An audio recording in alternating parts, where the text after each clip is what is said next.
안녕하세요. 아이비토마토 정준우 기자입니다. 오늘은 금값에 대해서 한번 얘기를 해볼 건데요. 요즘 금값이 많이 오르고 있습니다. 저도 최근에 조카 돌잔치 때문에 금반지를 사러 갔는데 한 돈에 30만 원이 넘는 가격을 주고 샀습니다. 금값이 많이 뛰었다고 생각을 했죠. 저희 가족은 제가 금반지를 사고 그 다음 주에 금반지를 샀는데 한 돈에 40만 원을 주고 샀다고 합니다. 가격이 일주일 사이에 엄청 많이 뛰어가지고 다들 많이 놀랬다고 합니다. 안전자산의 대표 주자인 금값은 전쟁이나 금융위기 등 경제가 불안할 때마다 금값은 많이 뛰었습니다. 화폐랑 달리 금은 본연의 가치가 있기 때문에 경제가 불안할 때마다 사람들이 찾는 수요가 늘어나고 함께 가격이 뛰는 현상이 발생했습니다. 최근 발발한 이스라엘 팔레스타인 전쟁 때도 전쟁이 발발하면서 금값이 크게 한번 강세를 보인 적이 있습니다.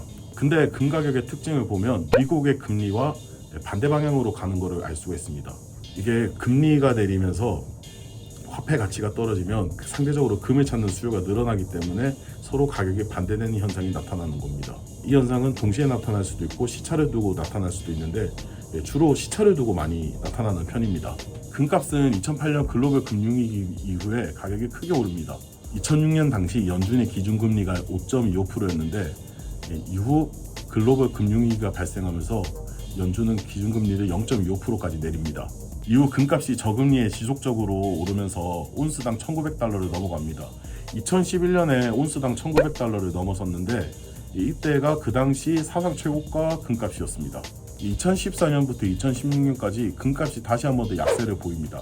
이때 러시아가 우크라이나 크림반도를 합병하면서 국제 정세가 되게 불안정했는데도 불구하고 금값이 많이 내리게 됩니다. 전문가들은 2016년 미국의 금리 인상의 전초전으로 당시에 금값이 많이 하락했다고 분석하고 있습니다. 미국 금리는 2009년 말부터 2015년 말까지 0.25% 저금리 기조를 이어가다가 2015년 말부터 상승하기 시작합니다. 이후 연준은 2019년까지 2.5%의 기준금리를 유지하게 됩니다.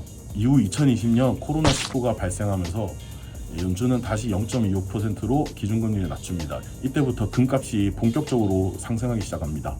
제가 아까 금리가 내리면 금값이 오르고 금리가 오르면 금값이 내린다고 말씀드렸죠. 근데 최근에는 금리도 오르는데 금값도 같이 오르고 있습니다. 여기는 실질금리가 숨어 있습니다. 연준이 정하는 명목금리에다가 소비자 물가를 빼면 실질금리가 나옵니다. 근데 지난해까지 실질금리가 마이너스를 기록했어요. 물가 상승률이 너무 높았기 때문에 금리 인상을 공격적으로 하더라도 물가 상승률이 너무 커가지고 다 마이너스였죠. 실질금리가 마이너스라는 거는 화폐 가치의 감소를 뜻합니다. 화폐 가치가 감소를 하면서 상대적으로 금에 대한 수요가 늘어났기 때문에 금리가 올라도 금값이 같이 오르는 그런 현상이 발견됐다고 할 수 있습니다. 일례로 2020년부터 2021년까지 0.25% 금리를 유지했던 연준이 이제 경제의 유동성이 너무 많이 풀리니까 이제 그거를 회수하면서 경제 연착륙을 하겠다. 과열된 경제를 연착륙을 시키겠다 해서 금리 인상을 단행을 합니다. 연준이 금리를 공격적으로 올림에도 물가는 더 뛰어버립니다. 코로나로 일자리가 줄어들면서 물건의 유통망이 막혀버리고 그 결과 물가가 뛰는 결과로 이어지게 됩니다. 지난해 7월 기준으로 기준금리가 2.5%였는데 물가 상승률은 전년 대비 9.1%를 기록했습니다. 그러니까 연준이 정한 금리보다 물가 상승률이 워낙 많이 뛰면서 실질금리가 마이너스 6.6%를 기록합니다. 실질금리가 마이너스 6.6%라는 것은 돈을 가지고 있으면, 화폐를 가지고 있으면 손해라는 것을 의미합니다. 화폐를 보유하고 있어도 손해라는 것은 결국 이제 상대적으로 이제 더 가치가 있는 자산인 금으로의 수요를 끌어올리게 된 거죠. 기준금리 인하는 금 가격 상승으로 이어진다고 했죠. 내년에도 금 가격에 대한 전망은 긍정적입니다. 골드만삭스에 따르면 내년 금리 인하에 따른 금 수요 증가가 예상이 됩니다. 거기다가 불안한 국제 정세가 금값에 더욱 부채질할 것으로 전망됩니다. 여담으로 내년 금값 상승에 영향을 끼칠 국제 정세 불안으로 꼽히는 것은 세 가지 정도가 있는데요.